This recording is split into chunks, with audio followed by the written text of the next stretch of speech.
यह वह वक्त था जब धरती पर डायनासोर का राज हुआ करता था।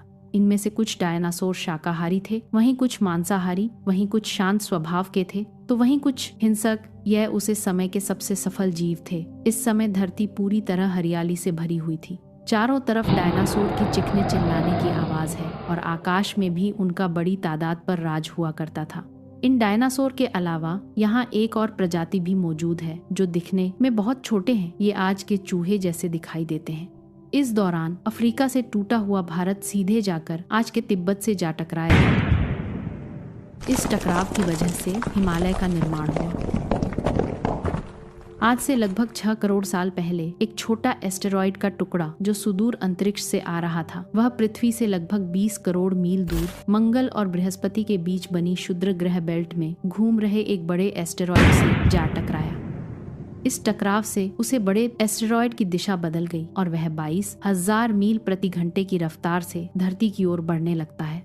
40 मीटर के व्यास वाला 2 ट्रिलियन मीट्रिक टन का यह एस्टेरॉइड धरती के वायुमंडल में प्रवेश करता है। धरती के वायुमंडल में मौजूद वायु घर्षण से ये एस्टेरॉइड एक आग के गोले में बदल जाता है जो ध्वनि से 60 गुना ज्यादा तेज गति से वातावरण में प्रवेश करता है। धरती की सतह से लगभग 500 मील ऊपर इसकी चमक इतनी अधिक है कि धरती के टकराने से पहले ही हजारों जीव आग इस गोले को देखकर अंधे हो चुके हैं। वे जीव भले ही उसे देख नहीं पा रहे हैं पर उसकी भयंकर गर्मी को महसूस कर सकते। कुछ क्षण में यह उल्कापिंड धरती से जा टकराता है और लगभग 35,000 डिग्री सेल्सियस की ऊर्जा वाला एक भयंकर विस्फोट होता है। इस टकराव का विस्फोट लगभग 10 हाइड्रोजन बम के विस्फोट के बराबर था और इस विस्फोट से इतनी ऊष्मा निकलती है जो लगभग 1500 किलोमीटर के दायरे में आने वाली सभी चीजों को एक पल में जलाकर राख में बदल देती है। इस जगह हवा का तापमान 600 डिग्री तक पहुंच जाता है जिससे डायनासोर जिंदा ही जलने लगते हैं।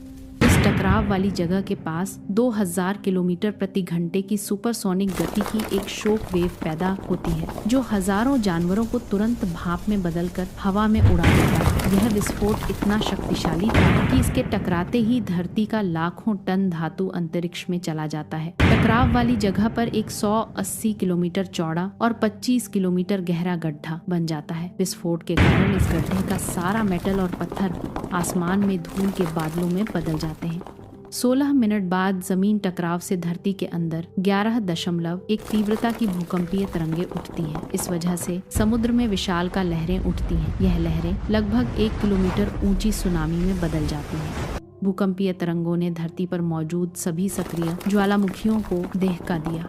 इस भूकंप के कारण धरती पर जगह जगह ज्वालामुखी विस्फोट होना शुरू हो गया जो 300 सालों तक दहकते रहे। धरती के महाविनाश की प्रक्रिया आरंभ हो चुकी थी। इस विस्फोट में रेडिएशन की मात्रा इतनी ज्यादा बढ़ गई कि इसके 1500 किलोमीटर के दायरे में आने वाले सभी जीव राख के ढेर में बदल गए। इस विनाश में उड़ने वाले डायनासोर जमीनी खतरों से तो बच गए पर विस्फोट की वजह से जो अरबों टन मेटल और पत्थर अंतरिक्ष में गए थे वह ग्रेविटेशनल पुल के कारण ठीक 40 मिनट बाद आग के गोलों के रूप में बरसने लगे जिससे आकाश में उड़ने वाले जीव भी इसे महाप्रलय से नहीं बच पाए। साथ ही धूल का एक बड़ा तूफान 6000 किलोमीटर प्रति घंटे की रफ्तार से धरती के दूसरी ओर मौत लेकर आ रहा है। इस तूफान का तापमान 1500 डिग्री सेल्सियस है। इस गर्म और विषैले तूफान की चपेट में आने वाले हजारों जीव जले रहे। यह तूफान कई किलोमीटर मोटा है जिसकी वजह से धरती पर सूरज की रोशनी नहीं पहुंच पा रही है। विस्फोट के 90 मिनट बाद धरती का तापमान 300 डिग्री तक बढ़ गया जिससे वह डायनासोर भी नहीं बच पाए जो इस विस्फोट से लाखों मील दूर है। इस महाप्रलय में धरती की 90% प्रजातियां पूरी तरह खत्म हो गईं और जो 10% बचे थे उनमें भी वही जीव जिंदा थे जिनका वजन 30 किलो से कम था और जो बड़े जीव बचे थे उन्हें भोजन न मिलने की वजह से उनका भी अंत होना शुरू हो गया। इस वक्त धरती पर डायनासोर पूरी तरह विलुप्त हो चुके थे।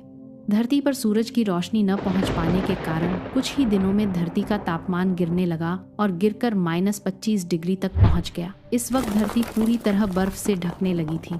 उसे वक्त हमारे पूर्वज जमीन के अंदर रहा करते थे जिससे वह इस महाप्रलय से बच गए और जिंदा रहने के लिए उन्होंने सब कुछ खाना शुरू कर दिया। इस समय तक धरती पूरी तरह बर्फ से ढक चुकी थी। लेकिन इस बार पृथ्वी की बर्फ लाखों सालों तक नहीं जमी रही, बल्कि 80 से 90 हजार साल बाद यह बर्फ पिघलना शुरू हो गई, जिससे धरती का वातावरण पहले जैसा होने लगा। वहीं ये छोटे जीव जमीन से बाहर आना शुरू हो गए।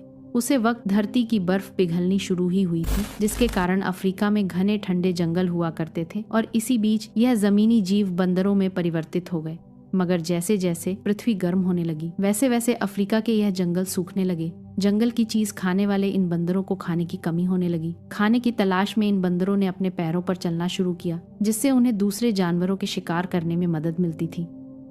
धीरे धीरे यह बंदर एप्स यानी वानर में परिवर्तित हो गए। खाने की तलाश में यह एप्स पृथ्वी के दूसरे हिस्सों में फैल गए और धीरे धीरे उनका रंग रूप वहाँ के मौसम के हिसाब से बदलने लगा। वक्त बीतने के साथ साथ हम आदिवासी बने। हमने हथियार से लेकर आग का आविष्कार किया। हम धीरे धीरे इंसान के रूप में विकसित हुए। हमने धर्म से लेकर परिवार, भाषा और संस्कृति का निर्माण किया और वक्त के साथ साथ हम विकसित होते चले गए और आज हम इस पृथ्वी की सबसे विकसित प्रजाति बन चुके हैं, इस धरती। तो आज जैसा बनने में लगभग 450 करोड़ सालों का समय लगा है और हमें एक छोटे जमीन में रहने वाले जीव से इंसान बनने में कई लाखों सालों का